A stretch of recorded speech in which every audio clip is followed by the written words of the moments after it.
آپ نے حضرت ام سلمہ سے فرمایا کہ آج ایک فرشتہ آ رہا ہے جو آج تک نہیں آیا مجھ سے ملاقات کے لیے، تو تم دروازے پہ کھڑی ہو جاؤ، کوئی اندر نہ آئے۔ اتنے میں حسین کہیں سے کھیلتے ہوئے آ گئے، تو ام سلمہ کے روکتے روکتے انہوں نے چھلانگ لگائی اور اندر۔ تھوڑی دیر کے بعد اندر سے پھوٹ پھوٹ کے رونے کی آواز آئی۔ ام سلمہ اندر گئیں تو آپ نے دیکھا تو آپ نے حسین کو یوں چمٹایا ہوا سینے سے اور ایسے ہل ہل کے رو رہے تھے، ایسے آنسو پانی کی طرح بہ رہے تھے۔ تو انہوں نے عرض کی میرے ماں باپ قربان یا رسول اللہ، آپ کیوں رو رہے ہیں؟ کہ یہ جو ابھی فرشتہ آیا ہے مجھے یہ خبر دے کر گیا ہے کہ میرے اس بچے کو میری امت ہی ذبح کر دے گی۔ اور پھر آپ نے وہ مٹی دکھائی کہ دیکھو ام سلمہ، اس مٹی میں میرے بچے کا خون گرے گا۔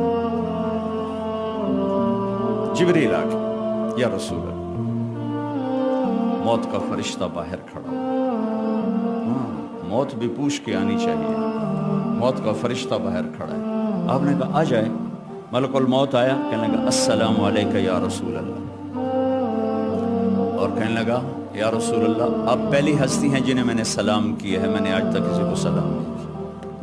یا رسول اللہ آپ پہلی ہستی ہیں، اللہ نے فرمایا پوچھ کے اندر جانا، بن پوچھے نہ جانا۔ طارق جمیل نو کہیں پوچھنا ہے، وکیل صاحب نو کہیں پوچھنا ہے، تے بادشاہ نو کسے نہیں پوچھا، سنتوں نو کہیں پوچھنا ہے۔ ہاں لیکن یہ وہ دربار ہے جہاں کہا جا رہا ہے پوچھ کے جانا ہے، بغیر پوچھے نہیں جانا۔ اور یا رسول اللہ آپ واحد ہستی ہیں جنہیں اللہ نے فرمایا ہے رہنا چاہیں تو چھوڑ کے آ جاؤ اور آنا چاہیں تو لے آؤ۔ آپ نے فرمایا اگر میں کہوں میں چلتا ہوں تو پھر میری جان نکالو گے؟ کہ جی نکالوں گا، میں تو حکم کو غلام۔ آپ نے جبریل کو ایسے دیکھا، یہ بات بتانا چاہتا تھا جس پر بہت سی باتیں بیچ میں شامل ہوتی۔ آپ نے جبریل کو ایسے دیکھا، کیا کہتے ہو، کیا کہتے ہو؟ تو جبریل نے عرض کی یا رسول اللہ، اللہ آپ کی ملاقات کا شوق رکھتے، ایو مرنا تو ہے اس میں تو انکار نہیں۔ اللہ سے ایسی موت مانگیں کہ اللہ ہماری ملاقات کے شوق میں ہو۔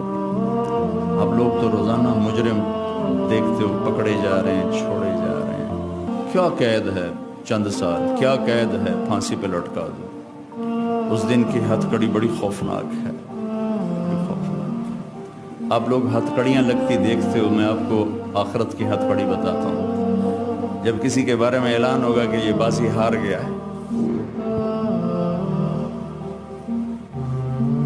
اللہ فرمائیں گے پکڑو، خذوہ فغلوہ، قرآن خذوہ فغلوہ۔ آپ کے ہائی کورٹ میں روزانہ ایسے لوگ آتے ہیں، یہاں ہتھ کڑی، اللہ کی پولیس آئے گی، یہاں سے ہتھ کڑی نہیں ڈالیں، یہاں ہاتھ ڈالیں گے،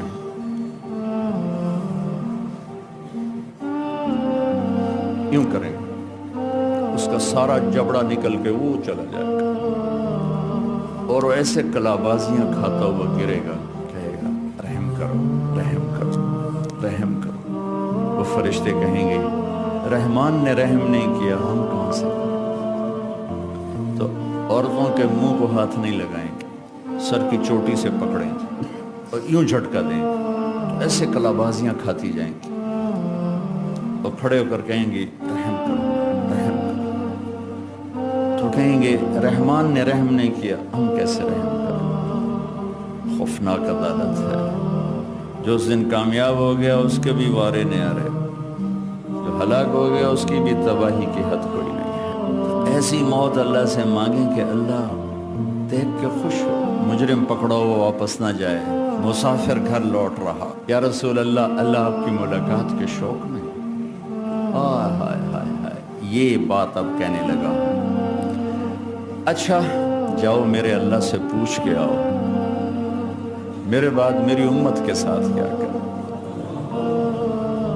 ابھی تو حسن حسین کو تڑپتا دیکھ رہے ہیں، نیزوں پہ چڑھتا دیکھ رہے ہیں، ان کا کیوں نہیں کہا کہ میرے بعد میرے حسن کا کیا ہوگا، میرے حسین کا کیا؟ ہر کوئی اپنی، اور میرے باپ اچانک ہارٹ اٹیک ہوا تو ایک بہن میری لاہور بیٹھی تھی، ایک فیصل آباد بیٹھی تھی، اچانک ہارٹ اٹیک، سانو کیا پتہ ہے؟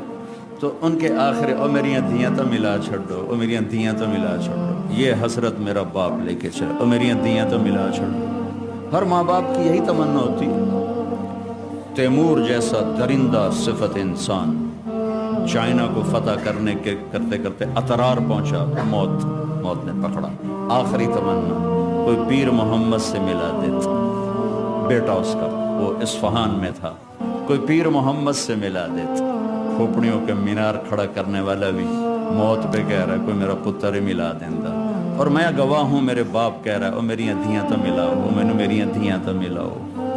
اب کون ملاتا؟ اچانک ہارٹ اٹیک، اچانک موت کون بلاتا؟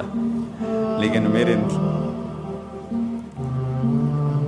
نبی نے کہا میری امت کے ساتھ کیا کرے گا میرا اللہ؟ اور یہ سوال صحابہ کے لیے نہیں اٹھایا، صحابہ تو بخشے جا چکے ہیں۔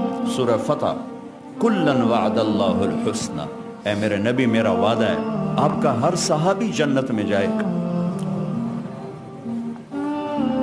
ان کیوں روندے پین، ان کیوں داڑ ہے، ان کیوں فرما رہے ہیں میری امت نال کی کرنا ہے؟ اے وکیلوں واسطے، اے طارق جمیل واسطے، اے انہاں دے واسطے، اے سارے امت کے بکھرے ہوئے گناہ کے بڑے بڑے نقشے قائم کرنے والے، سود کے اڈے، زنا کے اڈے، شراب کے اڈے، ظلم و ستم کے ٹھیکیدار، عدل کے نام پر ظلم و ستم کی انتہا۔ میرے رب کی قسم میرا نبی یہ سوال نہ اٹھاتا، میں آپ بندر خنزیر بن چکے ہوتے۔ واہ یا رسول اللہ، کیا سوال کیا ہے، میرے بعد میری امت کے ساتھ کیا کر؟ موت کا فرشتہ کھڑا رہا، جبریل واپس گئے، پیغام لائے، یا رسول اللہ، اللہ تعالیٰ فرما رہے ہیں میں آپ کے بعد آپ کی امت کو تنہا نہیں چھوڑوں گا، ساتھ دوں گا۔ الان قرۃ عینی، اب میری آنکھیں ٹھنڈی ہیں، اب میری آنکھیں ٹھنڈی ہیں، اللہم الرفیق الاعلیٰ۔ مجھے اپنے پاس بلایا اور جاتے جاتے دو باتیں فرمائیں، اے میری امت ایک نماز نہ چھوڑے۔ کتنے وکیل نمازی ہیں، کتنے تاجر نمازی ہیں، کتنے کاروباری نمازی ہیں، کتنے بیوروکریٹ نمازی ہیں، کتنی گھر کی عورتیں نمازی ہیں، کتنے مزدور غریب نمازی ہیں۔ اے میری امت نماز نہ چھوڑ اور اپنے نوکروں پہ رحم کر، میری امت کے غریبوں پہ رحم کر۔ صحابہ نے پوچھا یا رسول اللہ آپ قیامت کے دن کہاں کھڑے ہوں گے؟ کہا اپنی امت کے غریبوں کے ساتھ، صدر کے ساتھ نہیں، وزیر کے ساتھ نہیں، ایم پی کے ساتھ نہیں، کہ میں اپنی امت کے غریبوں کے ساتھ کھڑا ہوں گا، اور جب میں جنت میں جاؤں گا سب سے پہلے میری امت کے غریب میرے ساتھ جنت میں جائیں گے۔ تو اللہ نے کہا ہم آپ کی امت کو تنہا نہیں چھوڑیں گے۔ کہ یا اللہ میری آنکھیں ٹھنڈی ہیں، کہ میری امت ایک نماز نہ چھوڑنا اور ایک اپنے نوکروں کے ساتھ اچھا سلوک کرنا۔ اور پھر آخر میں کہا الصلاۃ الصلاۃ الصلاۃ، نماز نماز نماز۔ یہ کہتے ہوئے آپ اللہ کی بارگاہ میں حاضر ہو گئے۔ چلو کہانی یہاں ختم، آپ دیکھتے ہیں نظر ختم ہو رہی، نہیں، ابھی ایک آگے بھی منزل ہے جہاں پھر آپ، یہ تو آپ سن رہے ہیں، اس دن آپ دیکھیں گے، آپ سب دیکھیں گے، میں دیکھوں گا، دیکھیں گے جب اللہ جہنم کو لائے گا اور ایک چیخ مارے گی تو سارے انسان فرشتے زمین پہ گر جائیں گے سب، اور آدم سے عیسیٰ تک ہر ایک کی پکار ہوگی نفسی نفسی نفسی نفسی نفسی نفسی، میری جان بچا، میری جان بچا۔ ابراہیم علیہ السلام کہیں کہ میں نہیں آج کسی کا سوال کرتا، بس میری جان بچا۔ اور عیسیٰ علیہ السلام کہیں گے میں اپنی ماں مریم کا بھی سوال نہیں کرتا، میری جان بچا۔ چار بڑے رسول ہیں، نوح، ابراہیم، موسیٰ اور عیسیٰ علیہ السلام، اور ان سب کے بڑے ہیں ہمارے نبی پاک صلی اللہ علیہ وسلم۔ یہ چاروں پکار رہے ہیں یا اللہ میری جان بچا، میری جان بچا۔ خلیل 4000 نبیوں کے باپ، 4000 نبیوں کے باپ، یا اللہ میری جان بچا، یا اللہ میری جان بچا۔ عیسیٰ بن مریم اللہ کی نشانی، یا اللہ میں مریم کا بھی سوال نہیں کرتا، میری جان بچا۔ تو میں آپ یہ صدر، یہ سیکٹری، یہ کیا، ہم کہاں ہوں گے؟ نفسی نفسی کا ایک ہنگامہ ہوگا کہ ایک درد بھری آواز سب پر چھا جائے گی،